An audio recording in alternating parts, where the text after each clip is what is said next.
Kereta tengah malam dari stasiun Lawang Sewu. 1000 pintu, 1000 rahasia.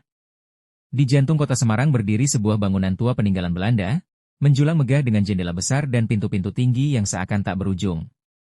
Orang-orang menyebutnya Lawang Sewu, 1000 pintu. Namun warga lokal tahu, jumlah pintunya tak pernah bisa dihitung dengan benar. Setiap kali seseorang mencoba menghitung, hasilnya selalu berubah. Seolah gedung itu hidup, dan tidak ingin rahasianya diketahui. Gedung itu kini menjadi tempat wisata sejarah, tapi pada malam hari, ketika lampu-lampu kota meredup, Lawang Sewu berubah. Angin dari laut membawa aroma karat dan darah, dan di lorong bawah tanah, terdengar gema langkah yang bukan manusia. Rama, seorang pemuda berusia 27 tahun, baru saja diterima sebagai penjaga malam di kompleks Lawang Sewu. Ia pendatang dari Yogyakarta, seorang yang rasional, tak percaya pada hantu atau cerita rakyat.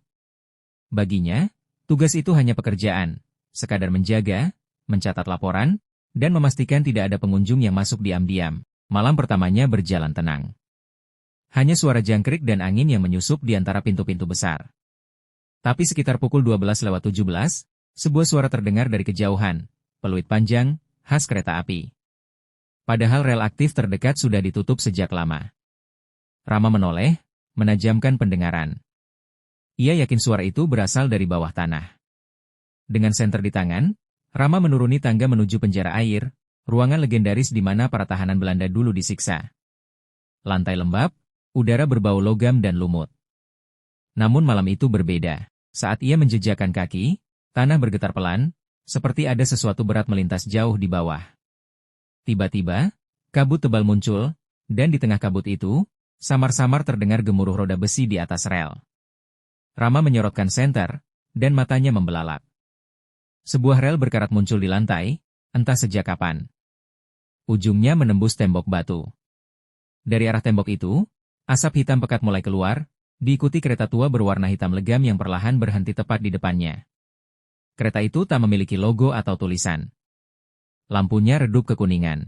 Di balik jendela, terlihat bayangan penumpang, duduk diam, wajah mereka buram seperti kabut. Pintu depan terbuka perlahan, berdecit panjang. Dari dalam, muncul seorang kondektur berpakaian kolonial, seragamnya usang, topinya miring. Wajahnya pucat seperti mayat, dan matanya hanyalah dua rongga hitam kosong. Ia menatap Rama, tersenyum samar, lalu berbicara dengan suara serak. "Sudah waktunya, nak. Kau sudah beli tiketmu sejak kemarin." Rama terdiam, tak mampu bicara. Kondektur itu mengulurkan tangan, dan dari saku seragamnya, ia mengeluarkan selembar tiket lusuh bertuliskan nama, Rama Suryana, Gerbong 7. Rama mundur ketakutan. Ia berlari menuju tangga, tapi setiap kali ia membuka pintu, lorong di depannya berputar kembali ke ruang bawah tanah. Ia terus berlari, napasnya tersengal, hingga akhirnya ia sadar, seluruh gedung Lawang Sewu berubah. Dindingnya basah seperti perut kapal, dan dari kejauhan, terdengar suara orang menjerit diiringi dentum roda besi. Rama bersembunyi di balik tiang beton.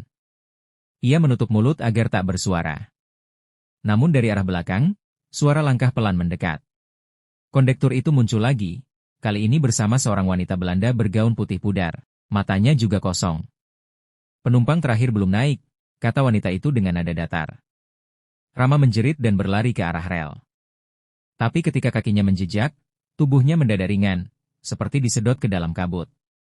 Dalam sekejap, ia tak lagi di ruang bawah tanah. Ia kini berada di dalam kereta hitam itu, duduk di kursi dekat jendela. Di sekelilingnya, penumpang lain menatap keluar dengan wajah kaku. Kondektur berjalan melewati lorong sambil meniup peluit. "Tujuan, masa lalu," katanya lirih. Lalu, kereta itu bergerak perlahan. Suara rodanya menggema di seluruh gedung. Keesokan paginya, rekan-rekan penjaga menemukan sepatu kiri Rama di lantai bawah tanah. Tak ada tanda-tanda keberadaan dirinya. CCTV hanya merekam bayangan kabut yang menutupi kamera pukul 00.17, lalu hilang begitu saja. Sejak malam itu, setiap penjaga baru di Lawang Sewu selalu diingatkan, kalau kau dengar peluit kereta tengah malam, jangan lihat ke bawah. Tutup telingamu, dan tunggu sampai sunyi. Tapi anehnya, beberapa dari mereka mengaku melihat kereta hitam melintas di bawah kaca jendela ruang utama, disertai bayangan kondektur dan seorang pemuda berseragam penjaga malam duduk di gerbong terakhir. Kini, Warga Semarang menyebutnya kereta tengah malam Lawang Sewu. Kereta yang hanya muncul pada malam Jumat Kliwon, pukul 00.17, membawa jiwa-jiwa yang tersesat di antara sejarah dan kematian. Epilog, pintu yang tak pernah tertutup. Beberapa bulan kemudian, gedung Lawang Sewu direnovasi ulang.